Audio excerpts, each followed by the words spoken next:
That sounded way cooler in my head. Hey, everybody, Adam Davidson, RadCast. It's Thursday, October 15th. How are you? Here we are in 1 Corinthians chapter 9, verse, looks like a little 24 there. Okay, here we go. Paul writes, "Do you not know that in a race all the runners run, but only one gets the prize? Run in such a way as to get the prize."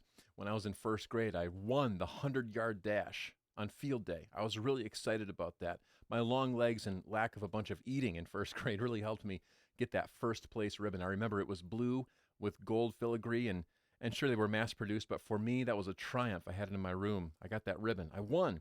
Paul says, everyone who competes in the games goes into strict training, which I did not do. I just ate chicken McNuggets. They do it to get a crown that will not last, sort of like my ribbon, but we do it to get a crown that will last forever. Whoa, whoa, whoa. Now Paul is doing this thing that he does where he says, there's this life we have on earth, but then there's this life in eternity in a new heavens and a new earth.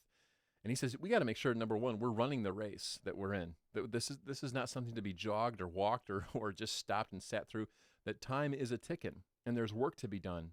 And he says, too, don't forget that we got to give this our all. We have to set other things aside and keep our eyes on the prize. And the prize, which we'll get to in a minute, is very, very, very important, our motivation to keep running, keep moving.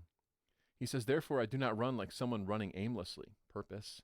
I do not fight like a boxer beating the air, purpose. No, I strike a blow to my body and make it my slave so that after I have preached to others, I myself will not be disqualified for the prize. And that's the word of the Lord. What is the prize? Well, the prize is Jesus. We get that. But my view of salvation and what it means to be saved is more today than it was, years ago. Because I grew up under the model where it was like, we are saved to get to heaven. Are you going to be in heaven? If you were to die tonight, would you be in heaven? That's an important question to ask, no doubt about it. But salvation is so much more than just the ticket to ride. It's so much more than just evacuation to heaven. Being saved means that we are a new creation, right? And so in our newness, we're doing new things. We're committing ourselves not to our own work, but to the work of the gospel and the work of the kingdom.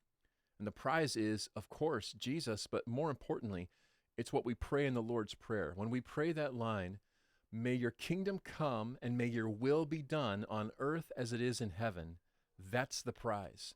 And we're asking God to make it true, not only in his work, but in his work through us and therefore in our work as well. The race that we run, so important.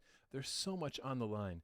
May we make the most of every day in serving Jesus, serving others, and calling the shots and saying, this is what I'm going to do. I am making the most of my time. I'm making every day count because of the tender mercies of Jesus and the great project of a new heavens and a new earth that is to come. That's RadCast.